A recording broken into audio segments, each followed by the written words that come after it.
Seja bem-vindo ao canal Coração Tricolor. Eu sou o Fernando Cordeiro e hoje eu vou iniciar uma série de vídeos sobre a máquina de 76 que agora em 2026 está completando 50 anos e não pode passar em branco.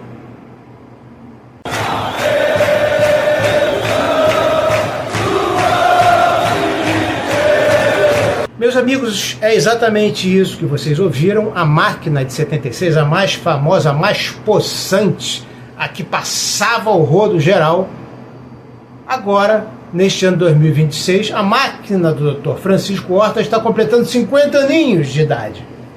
Ela que nos deu tantas alegrias, nos traz, eu trago em mim, por exemplo, e a torcida do Fluminense que vivenciou aquilo, tantas recordações maravilhosas, desde a sua formação até o bicampeonato carioca em cima do Vasco, com o gol do Doval da prorrogação. São assim memórias, são nostalgias que fazem com que a gente coloque a máquina como os maiores times de todos os tempos, seja lá quais forem as glórias que o Fluminense obtiver daqui por diante. E eu digo isso pelo seguinte, porque a máquina já entrou para a história do Fluminense, para a eternidade, e ela foi feita assim de uma maneira muito impetuosa pelo Dr. Francisco Horta, que ele tinha uma visão à frente de seu tempo, uma visão de liga, mas de liga verdadeira, não de liga que quer apenas ver quem vai conseguir receber mais dinheiro pelo televisionamento de seus jogos, mas uma liga no sentido de que o campeonato deveria ser um espetáculo e que todos os times deveriam ser fortes, que não tinha graça para a máquina do Fluminense vencer times fracos. Então o Horta pensava realmente em reforçar os adversários. Claro, já em 76 ele passa da medida. Então, por exemplo, a máquina de 75, que tem um especial no canal FluPress, e vocês não devem perder, tá? Ela tinha Félix, ela tinha Toninho, ela tinha Silveira, Assis, Marco Antônio. Essa defesa vinha desde 70, exceto que o Oliveira era o lateral direito titular, mas o Toninho já estava no elenco do Fluminense. E em 73 o Brunel entrou no lugar do Silveira. Se não em todos os jogos, pelo menos a final ele jogou. Então era uma defesa que vinha vindo praticamente desde 69, 70, exceto assim, também pelo Galhardo, que era um grande zagueiro tricolor, que se contundiu e teve sua carreira abreviada. Então, o meio-campo, então Félix, Toninho, Silveira, Assis e Marco Antônio compunham a defesa de 75. Zé Mário, que barrou Pintinho, Paulo César Caju e Rivelino, Gil, Manfrini e Mário Sérgio. O que acontece aí para 76 é que, segundo o Edinho falou aqui mesmo na live, que me deu a honra de realizar aqui nesse canal, o Edinho, ele que frequentava as seleções pré-olímpicas, o técnico da seleção principal, Cláudio Coutinho, já estava de olho para convocar o Edinho. E o Cláudio Coutinho, segundo disse o Edinho aqui na live, que fez comigo, virou para o Horta e falou assim: mesmo que você não coloque o Edinho como titular, eu vou convocá-lo para a seleção principal. Então, segundo o Edinho, isso fez com que a defesa antiquíssima do Fluminense, que vinha já há 5, 6 anos, se desfizesse, não é? E novos jogadores aparecessem ali. Então o Horta deu passe livre para o xerifão Assis, e aí se desfez também do Silveira, e infelizmente se desfez do Marco Antônio, que em 76 foi para o Vasco, e o Toninho foi em 76 para o Flamengo. E o Félix ficou. Eu peço que vocês deixem aqui em seus comentários precisos e preciosos, porque o Félix ele foi substituído pelo Renato, no meu modo de ver, porque o Félix estava parece com uma bursite no ombro e isso atrapalhava nas suas atuações. Mas eu acho que o Félix não se aposentou, porque eu vejo aqueles pôsteres nas Laranjeiras com todo o plantel do Fluminense, comissão técnica e tudo mais, e ali eu sempre vejo o Félix, pelo menos em 76, 77, com uniforme de goleiro, não com uniforme de comissão técnica. Então, quem puder ilustrar aqui o meu vídeo com um comentário preciso e precioso, eu fico muito grato mais uma vez, tá? Fato é que a máquina de 76, a oitava maravilha do mundo, ela era composta por Renato, Carlos Alberto Torres, Miguel, Edinho e Rodrigues Neto, Pintinho, Paulo César e Rivelino, Gil, Doval e Dirceu. Bom, essa máquina ela foi composta da seguinte forma: o Dr. Francisco Horta ele ofereceu ao Flamengo um troca-troca. Na verdade, o Horta queria o Zico. E aí o Horta ofereceu o Roberto, o goleiro, ofereceu Toninho Baiano, lateral direito, e ofereceu o tricolor, coração tricolor, Zé Roberto, ponta esquerda, também em troca de Doval, Renato, o goleiro, e Rodrigues Neto, o grande lateral esquerdo, que era um coringa também, só foi se fixar como lateral esquerdo praticamente nessa máquina aí de 76, porque até então ele era um verdadeiro coringa. Inclusive o Rodrigues Neto era destro, assim como o Marinho Bruxa, os outros dois grandes laterais esquerdos dessa época, não é? Enquanto que o Marco Antônio era canhoto, era o único lateral dos três grandes laterais do Rio e do Brasil, canhoto era o Marco Antônio. Como o Doval estava meio incompatibilizado com o Flamengo, ele veio para o Fluminense em 76, deixando a torcida do Flamengo furiosa. Vocês imaginem, o Fluminense tirar o maior ídolo do Flamengo, que era o Doval, não era o Zico não, tá? O maior ídolo era o Doval, não era o Zico. Quando os dirigentes do Flamengo disseram, olha, você vai para o Fluminense, ele veio com toda tranquilidade, que sabia para onde estava vindo. A outra troca, por exemplo, que o Fluminense fez foi com o Vasco, absurda no meu modo de ver. Mandou para lá Marco Antônio e Zé Mário, ainda pagou uma baba pelo Miguel e mandou o Abel também. Então, Abel, Marco Antônio e Zé Mário, ainda deu uma quantia em dinheiro e trouxe o Miguel. Para mim isso aí já é uma alucinação do grande doutor Francisco Horta, né? Não tem o menor cabimento. Não tem o menor cabimento fazer esse tipo de jogada. É fortalecer demais o Vasco, que nos deu muito trabalho e quase que complica o Campeonato Carioca, o nosso bi. E com o Botafogo, muito a contragosto, o Manfrini foi para o Botafogo, muito contrariado, porque era um grande tricolor, idolatrado no Fluminense, encaixava muito bem na máquina, se dava muito bem com o Rivelino, Paulo César, Kleber, Mário Sérgio, todo mundo, e foram para o Botafogo Mário Sérgio e Manfrini. Mas o Mário Sérgio foi porque no fim de 75 ele estava tomando banho após um jogo, chuveirão ligado, e ele chamou o Horta, falou assim, presidente, vem aqui que eu quero falar uma coisa com o senhor. O Horta foi e ele puxou o presidente de terno e tudo para debaixo do chuveiro.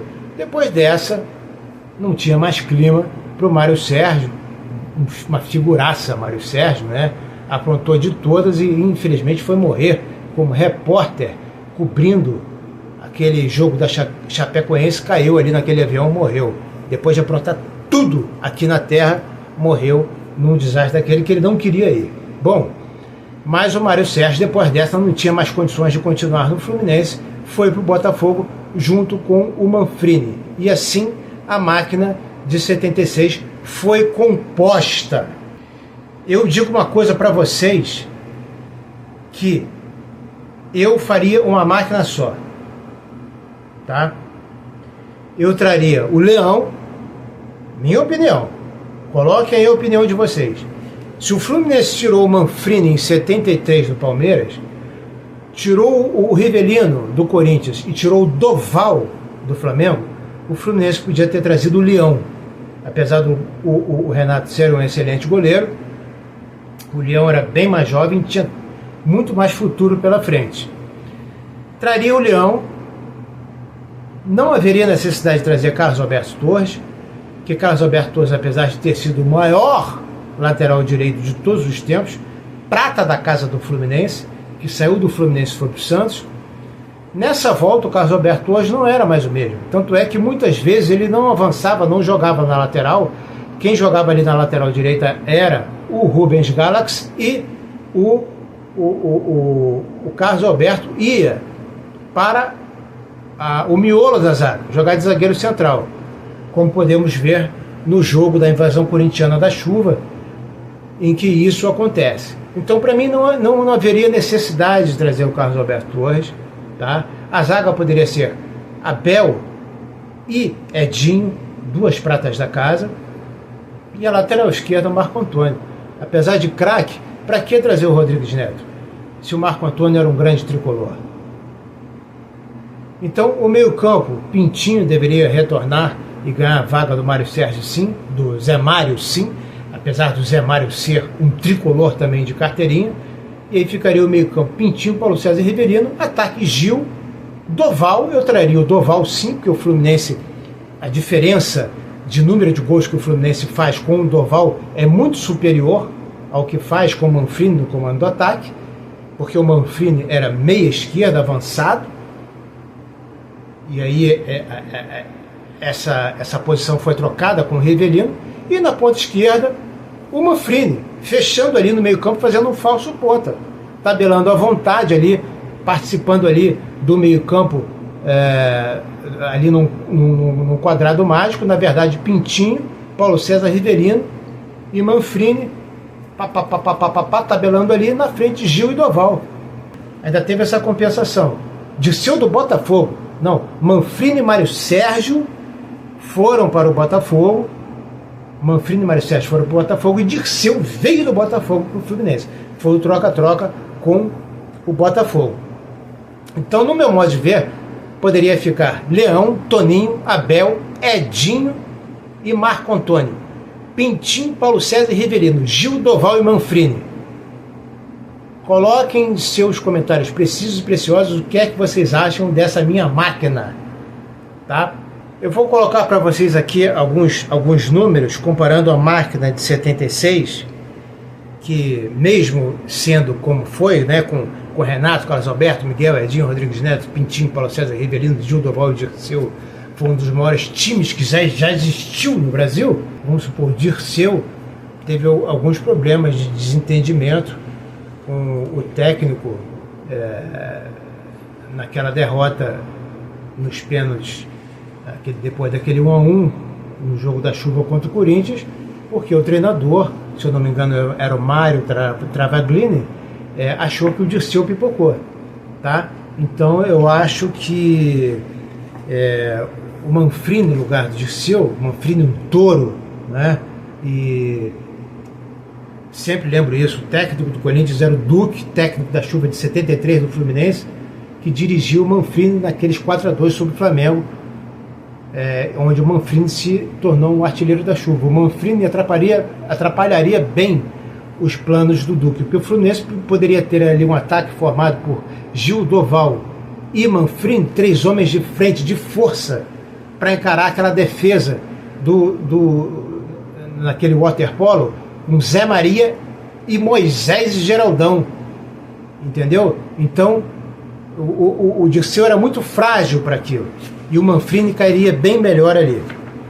Então, só para vocês terem uma ideia, esse campeonato carioca de 76, até então ele bateu o recorde de público, tá? Um total de 3.070.016 torcedores. Até então, 90 anos de história do futebol carioca, com a média de 19 mil pessoas por jogo. E aí, comparando as campanhas, para vocês verem, no meu modo de ver, a superioridade da máquina de 76, 32 jogos contra 30 jogos em 75. 23 vitórias em 76 contra 18 vitórias em 75. 7 empates em 76, 6 empates em 75. 2 derrotas em 76, 6 derrotas em 75.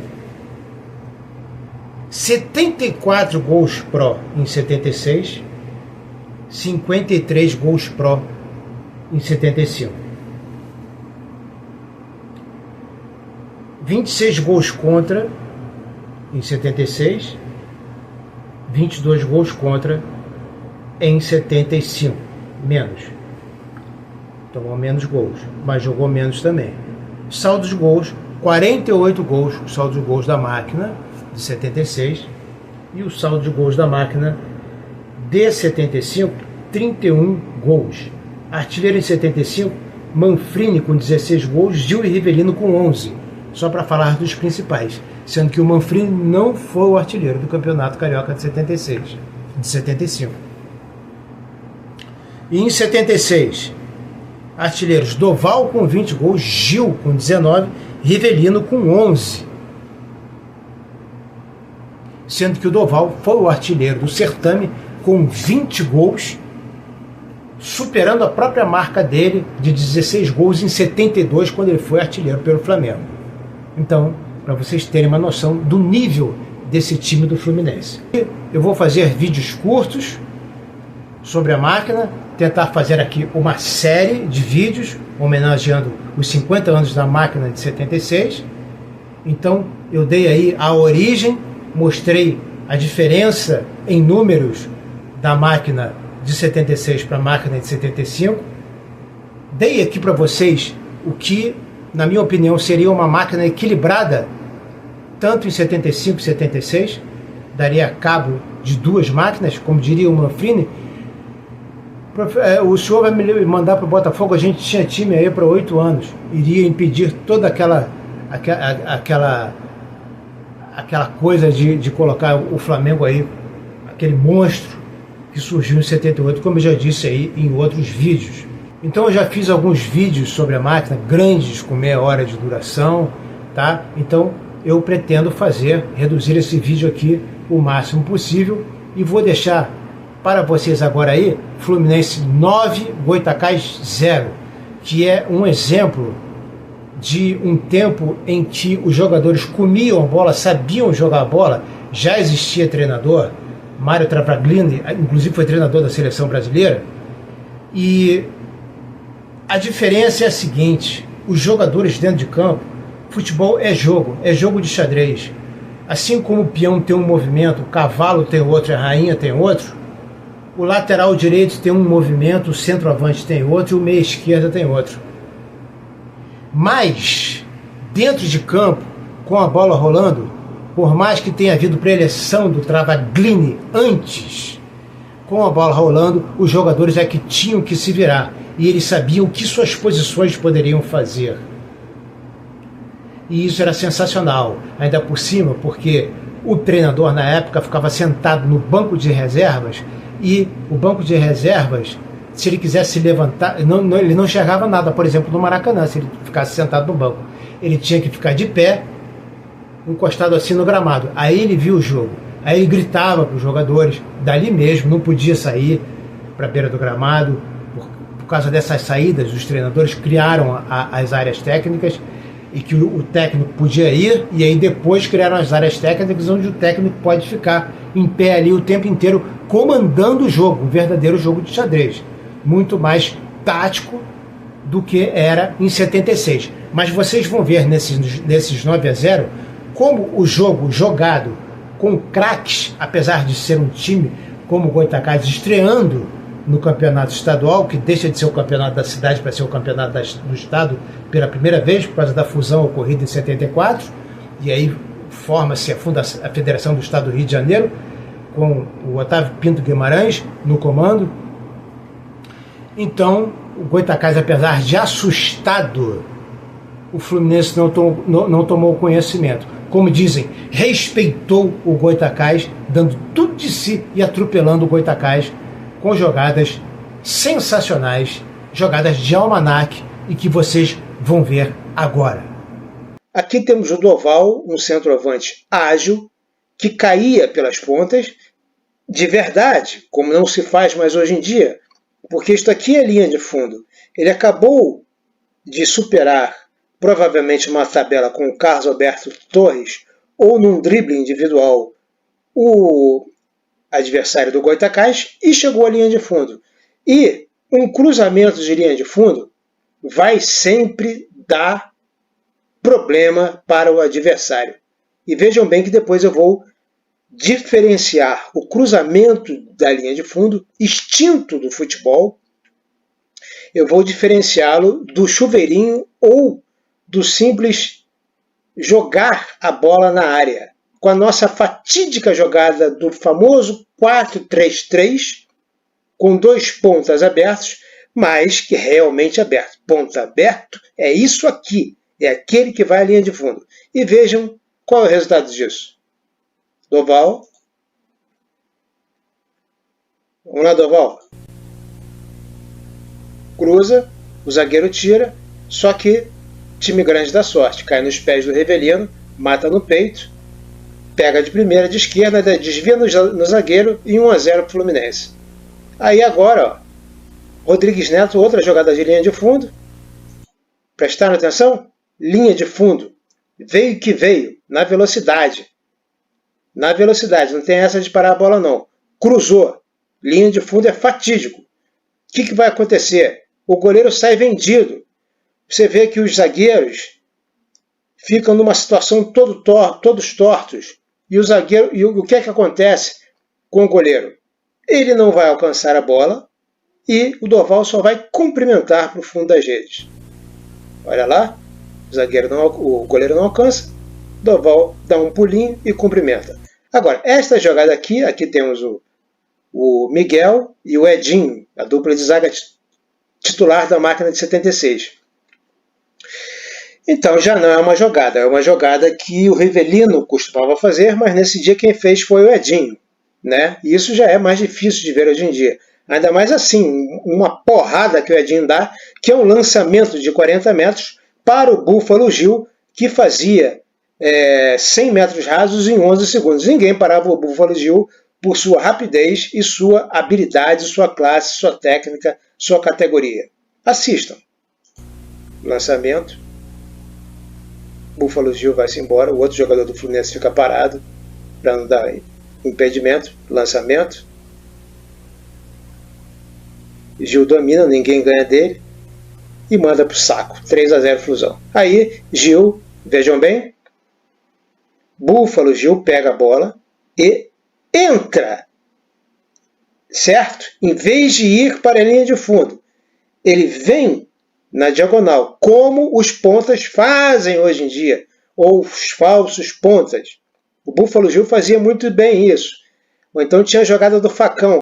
Mas isso aqui, por exemplo, o Gil poderia ir à linha de fundo e vir por aqui. Mas ele viu que aqui já bastava, que ele poderia centrar a bola para a área, porque tinha jogador suficiente do Fluminense para causar uma confusão. E vocês vejam bem, ele centra a bola, mas a bola bateu no marcador e não chegou no Dirceu.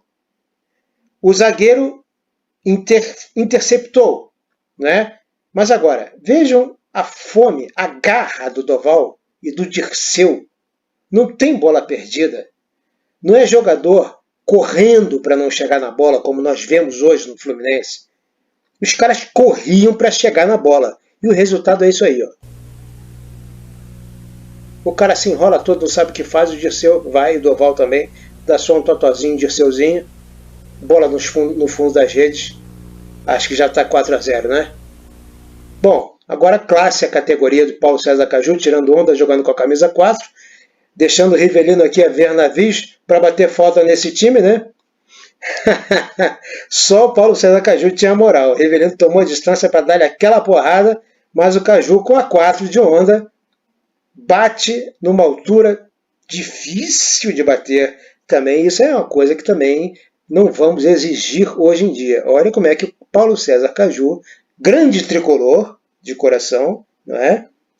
E inesquecível jogador da máquina, inexplicavelmente cedido ao Botafogo em 1977. Olha a categoria do Paulo César Caju.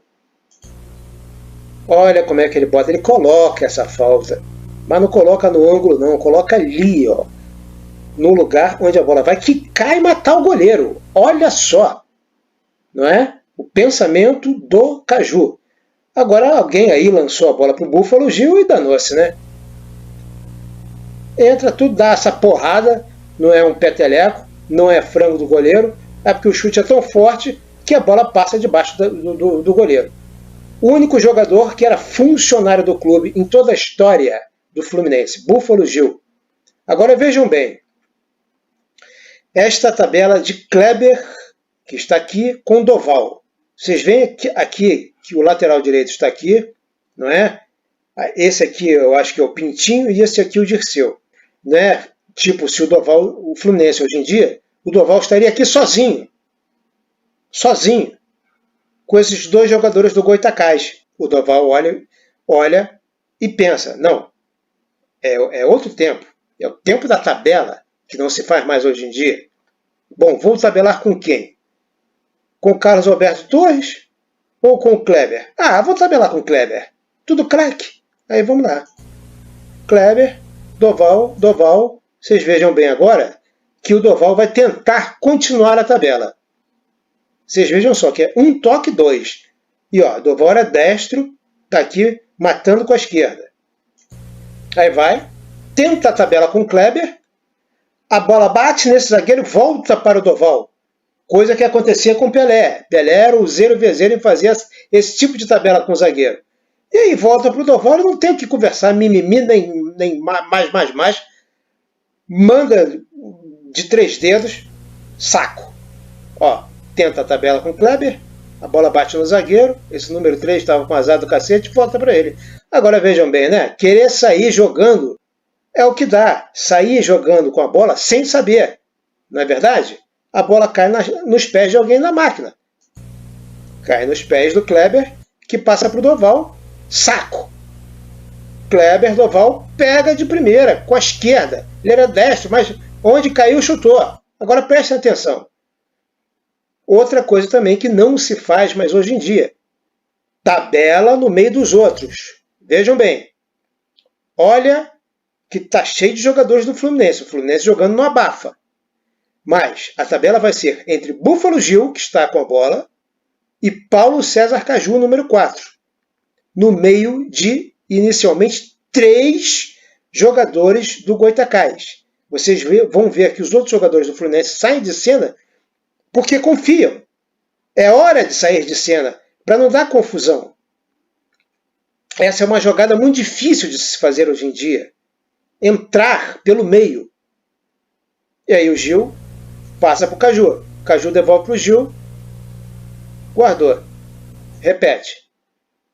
Agora vocês veem bem. O Gil passa para o Paulo César Caju. E aí vocês veem a situação aqui. Ó. Paulo César Caju e Gil estão no meio de 5 jogadores do Goitacás. E aí o Caju devolve a bola para o Gil. Tem que arriscar a jogada. Você vê que quando você é brioso, voluntarioso, a bola chegou a bater no pé do cara, entendeu? Mas você arrisca. Jogador corajoso, jogador craque, não tem medo de errar. E aí a bola vai nas direções do Gil, na direção do Gil. O Gil mata com a esquerda, de novo com a esquerda, joga para a direita e saco. Se você gostou desse vídeo, deixe o seu like, inscreva-se no canal, ative o sininho das notificações, mas o like é ainda mais importante em inscrição. Colabore com um valeu demais, que é esse coraçãozinho que está aparecendo aqui. Considere ser membro do canal por apenas R$ 4,99. E considere também colaborar com o canal com um Pix. Valeu? Espero que gostem. Saudações de colores e até o próximo vídeo, live ou short.